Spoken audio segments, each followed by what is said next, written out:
sieht ein Rennwagen für die Straße aus. Sein Name Mosler MT900 GTR. Das Unternehmen Mosler definiert sich über High Performance. Demnächst will man beweisen, dass es auf der Nordschleife keinen schnelleren gibt. Hammermäßig! Der Mosler ist ein 7-Liter-Auto, allerdings bezogen auf den Hubraum, nicht den Verbrauch. Und Greenline beschreibt nicht seine Umweltverträglichkeit, sondern die Farbe. Wenn man den Mosler hier so sieht, dann fragt man sich natürlich, warum sieht der genau so aus? Ist das einfach der Traum eines Designers? Ist es vielleicht auch einfach die Idee, wie ein Kind einen Rennwagen sieht? Nein, es ist einfach Form follows Function. Das ganze Auto ist streng eben nach Funktion aufgebaut. Hier der kuppelartige Bau hier, das erinnert uns ganz stark an die Gruppe C-Rennwagen.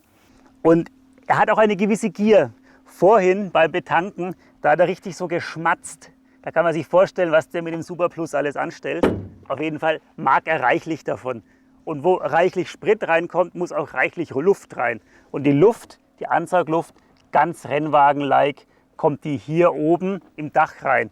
Die wird umgelenkt und geht hier rein in die Airbox. Ja, und den Kofferraum, so groß vermutet man den wahrscheinlich kaum, aber wenn man hier mal reinschaut, ist doch ziemlich geräumig und ich würde sagen, gut gepackt reicht das tatsächlich auch für 2 Personen und 2 Wochen für die Urlaubstour. Also ein ganz schön praktischer Rennwagen.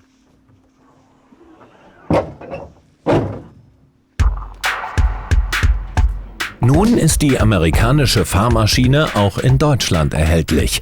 Für den hiesigen Markt wird der Mosler speziell angepasst. Ein Automobilzulieferer ist an der Entwicklung für die europäische Version beteiligt. Wir kommen aus dem Motorsport und der Motorsport ist auch unsere Triebfeder und das, woraus wir auch lernen. Und unsere persönliche Vision des Moslers ist es, dieses Feeling eines High-End-Rennfahrzeugs in so ein Straßenfahrzeug zu bringen. Und mein Traum ist es, dass der Mosler sich so anfühlt wie ein richtiges Rennauto. Und ein richtiges Rennauto ist für mich ein Le Mans-Auto. Rennautotypisch: Außenhaut und Fahrgastzelle bestehen aus Kohlefaser. Vorn und hinten sind Stahlrahmen angeflanscht. Auch der manuell verstellbare Heckflügel ist aus Kohlefaser. An den Chitinpanzer eines Insektes erinnert der Rücken des Mosler mit seinen Lamellenöffnungen.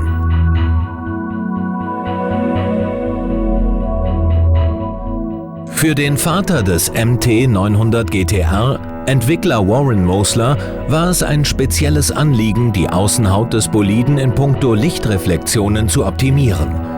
2 Jahre hat er dafür seine Designer am virtuellen Modell tüfteln lassen. Die Türen schwingen nach oben, Flügeltüren. So muss das sein. Lecker dargebotener Innenraum, da möchte man doch direkt rein. Machen wir jetzt auch. Ein großer Schritt über den Schweller und dann sitzt man, halb bequem auf dem 6-Punkt-Gurt. Den muss man sich natürlich dann ein bisschen rausfummeln erst.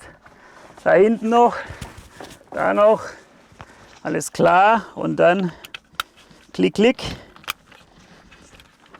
Oben noch, noch einer, alles festziehen. Sitzt bombig, kriegt die Tür nicht mehr zu. Ich brauche Hilfe. Vielen Dank. Ergonomisch für mich ideal. Hand fällt fast wie allein auf den Schalthebel. Ich würde sagen, ich starte einfach mal. Fahren wir mal los. Oh, erster Gang, geht stramm rein. Kupplung erfordert Sportlerwade. Schau mal, wie er losfährt. Relativ zivil. Man braucht nicht übertrieben viel Drehzahl. Bisschen knorriges Getriebe. Ist aber bei Rennwagen-ähnlichen Autos oft so. Müssen ja auch extrem viel Drehmoment aushalten. Lenkung geht erstaunlich leicht. Im Gegensatz zu früher hat er jetzt Servolenkung. Ist also wirklich eine deutliche Verbesserung. Auto fühlt sich jetzt schon auf die ersten Meter viel, viel handlicher an.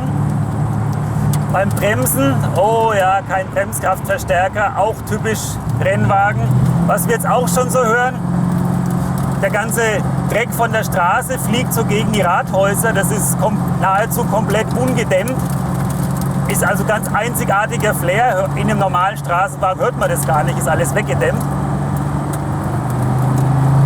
Ja, und oh je, je, je. Alles klar.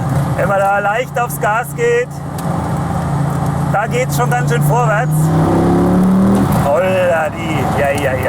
Klasse, klasse. Also, das ist eine echte Rennwagenatmosphäre. Damit es nicht nur bei der Rennwagenatmosphäre bleibt, sondern auch ein echter Rennwagen drinsteckt, entwickeln Fahrwerksspezialisten aus Westfalen den Mosler permanent weiter. Als Testgelände bietet sich der benachbarte Flughafen Paderborn-Lippstadt an. Mit Sondergenehmigung, versteht sich. Der Mosler ist zum großen Teil am Computer entstanden. CAD, Computer Aided Design heißt das Zauberwort.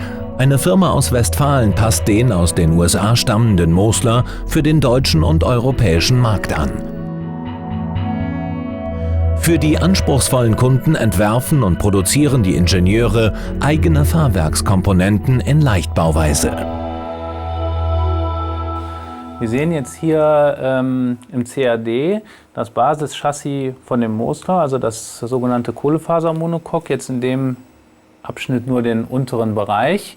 Und an dieses Kohlefasermonocoque, die Basis, die bei allen Autos gleich sind, bei dem Vorgängerfahrzeug und bei dem Auto, was in der Zukunft rauskommt, sehen wir jetzt hier neu unten angeflanscht den neu konstruierten Fahrschemel, inklusive der Fahrwerksaufhängung. Die Fahrwerksaufhängung beinhaltet einmal als erste Grundlage die Kinematik. Kinematik heißt diese einzelnen Punkte, um die sich nachher das Rad dreht. Das ist eigentlich die Kunst, die man beherrschen muss, damit so ein Auto nachher wirklich auch fährt wie ein Rennfahrzeug. Wir haben hier die Möglichkeit, eigentlich die einzigartige Möglichkeit, durch unsere kurzen Wege und auch durch unser Know-how aus dem Rennsport innerhalb von kürzester Zeit sowas zu konstruieren, zu fertigen und dann auch Probe zu fahren. Das heißt, wir nehmen hier das beste und hochwertigste Material, weil wir dadurch mit Festigkeiten einfach auf Nummer sicher gehen können. Wir berechnen es zwar auch, aber trotzdem tasten wir uns von oben ran. Und so schnell wird, keine 100 Meter entfernt, aus virtueller Realität ein Stück Hightech-Leichtbau. Also wenn der Jürgen jetzt im CAD den Radträger konstruiert hat, dann sind wir hier bei der Firma Hegemann Autosport in der Lage, mit der 5-Achs-Fräse aus diesem hochfesten Aluminiumklotz diesen wunderschönen Radträger zu fräsen.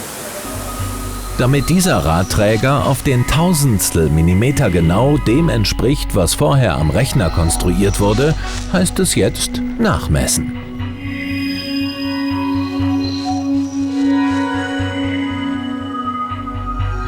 Das Ziel dieser filigranen Arbeit ist das ultimative Handling eines Rennwagens. Das kann Automotor- und Sporttester Markus Peters im Mosler MT900 GTR begutachten. Wenn man jetzt einlenkt, das Auto folgt direkt jeder Lenkwinkeländerung und es fühlt sich aber trotzdem nicht an wie jetzt so ein nervöser Hase auf der Flucht. Das Auto folgt, aber es überreagiert nicht. Muss ich sagen, sehr gut abgestimmt. Der Mosler besitzt keinerlei Sicherheitsnetz wie ABS, Traktionskontrolle oder gar ESP.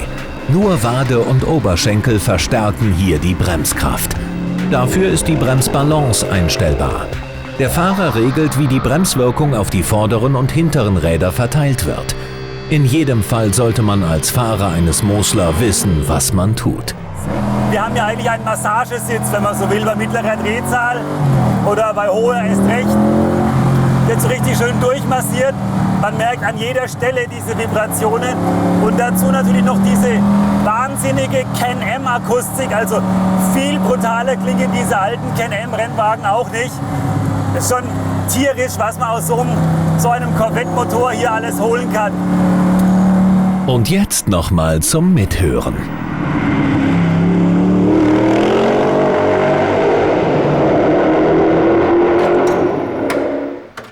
Dieser Wagen geht heute noch an seinen Besitzer. Ein letzter Check vor der Auslieferung, ein paar Justierungen am Getriebe, dann verlässt er die Werkshalle.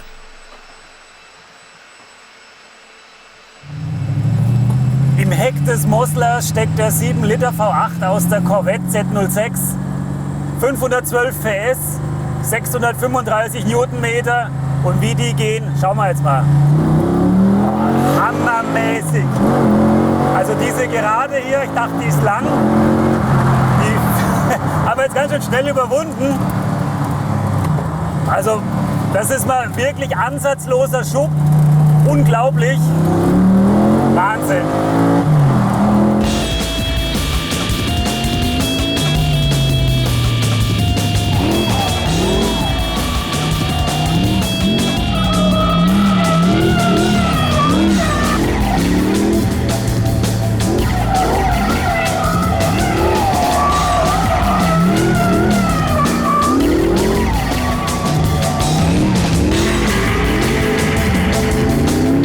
Also der Mosler ist für alle gemacht, die tatsächlich mal das Gefühl eines Rennwagens auf der Straße erleben wollen. Man sagt ja so oft, der und der fährt sich wie ein Rennwagen auf der Straße. Das ist alles Quatsch. Das hier ist ein Rennwagen für die Straße. Das ist ein echter Rennwagen mit Straßenzulassung. Mit diesem Auto werden auch Rennen gefahren. Mit der Mosler Challenge gibt es eine Rennserie für den ambitionierten Hobby- und den Profi-Rennfahrer. Gefahren wird auf den großen Rennstrecken Europas. Die Faszination dieses Fahrzeuges macht das niedrige Gewicht, der Abtrieb und die Leistung aus. Und das sind ja die 3 Kernpunkte, um schnell mit einem Auto zu fahren. Der nächste Punkt ist die ganze Fahrwerksabstimmung, die Direktheit des Autos. Das heißt, es kommt einem Rennauto extrem nahe. Dieses Rennfeeling ist eigentlich das, was es ausmacht und das, was der Kunde auch wirklich haben möchte.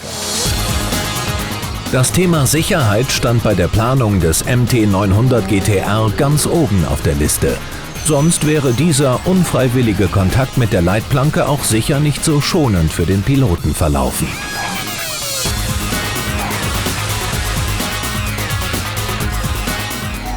Der Mosler MT900 GTR. Ein Rennwagen mit Straßenzulassung. Der Pilot sitzt in einem Monocoque, einer selbsttragenden Karosserie aus Kohlefaser. Im hinteren Hilfsrahmen aus Stahl kauert der Corvette 8-Zylinder, im vorderen das Kühlerpaket und die beiden Crashboxen aus Aluminium. Weitere Crash-Elemente befinden sich im Schweller und die A-Säule aus Kohlefaser ist als Überrollbügel ausgelegt. Natürlich reizt zum Gas geben, ganz klar. Aber schon beim ausgedrehten 2. Gang müssen wir Schluss machen. Geht nicht. Ja, geh mal besser auf die Bremse. Und die gibt es wahlweise in Stahl oder Carbon. Jeder Kunde kann seinen Mosler mit individuellem Setup bestellen und die Aerodynamik zum Beispiel auf maximale Geschwindigkeit oder maximalen Anpressdruck trimmen.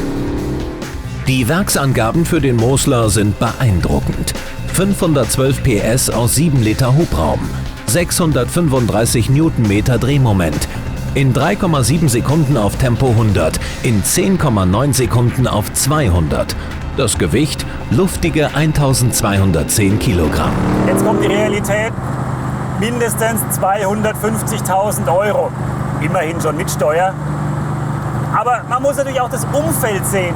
Das ist ein richtiger Supersportwagen vom Schlag eines Porsche Carrera GT, Ferrari Enzo, Pagani Zonda oder auch eines Gumpert Apollo.